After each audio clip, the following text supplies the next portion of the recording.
Hi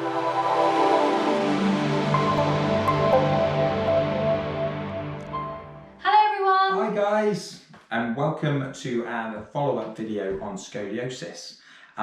Rose, for everyone who missed our first video, could you just quickly recap on what a scoliosis actually is? So a scoliosis is a rotation and curvature of the spine. You can develop it as a teenager, and we can see it in adults. So you can have it in your neck, in your mid-spine, or in your lumbar spine. So if you imagine if you looked at somebody, if this is the spine, and you looked at somebody from the back, you'll see that the shoulders are unlevel, the ribs can be unlevel, or even the hips can be unlevel. And a very common presentation is in the mid-spine, isn't it? That's the biggest one that we see. The twist also will go away from the heart, so it will often go to the left. Okay. And you actually have a scoliosis, Rose, and you need an adjustment today. I do. Great, so should we show everyone what that involves? Yes. Great, if we could get you face down on the bench for me. Now, we can see here with Rose, because of her twist, she has a raised section on this right hand side. We're going to try and help our body relax to the point that alleviates and that twist is a bit more settled. Now we can do that by looking at the big foundation bones of the pelvis. If we just check Rose's leg length, because that gives us an indication of where the blocks need to be.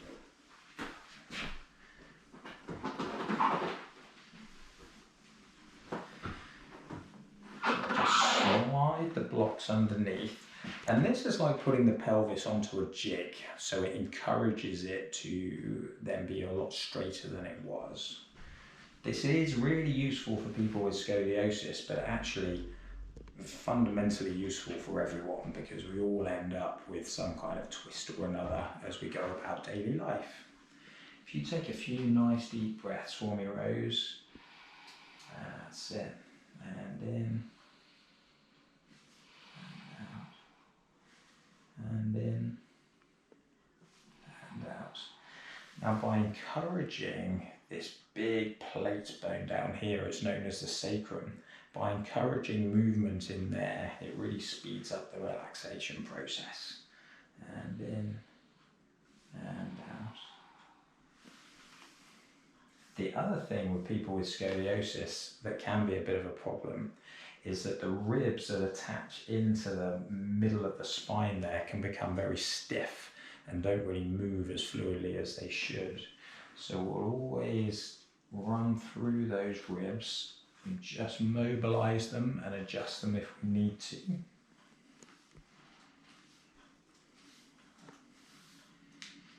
Rose's ribs are moving pretty well today, which is great. Now, as Rose's body starts to relax more and more, this raised bit on the right hand side is starting to come down to a much more level playing field, essentially. Right, let's whip you off the blocks, Rose. And then when you're ready, if you could get up from there for me, take your time. All right? Yeah, all done. Fantastic. So I have scoliosis, so I have a structural change. So this does not fix it, but it allows my body to relax. So I stand a lot more aligned, there's no pressure in my pelvis, and I breathe a lot freer. This is something that I've experienced. I've been adjusted now for 4 or 5 years, and it's what I do to keep my spine in a lovely balance. Awesome. And we adjust you maybe every 2 to 3 weeks, probably every 2. Depending on what I've got on. Yeah, sometimes more if we're going a bit nuts. Nice to see you, everybody. That's great. Take care, guys.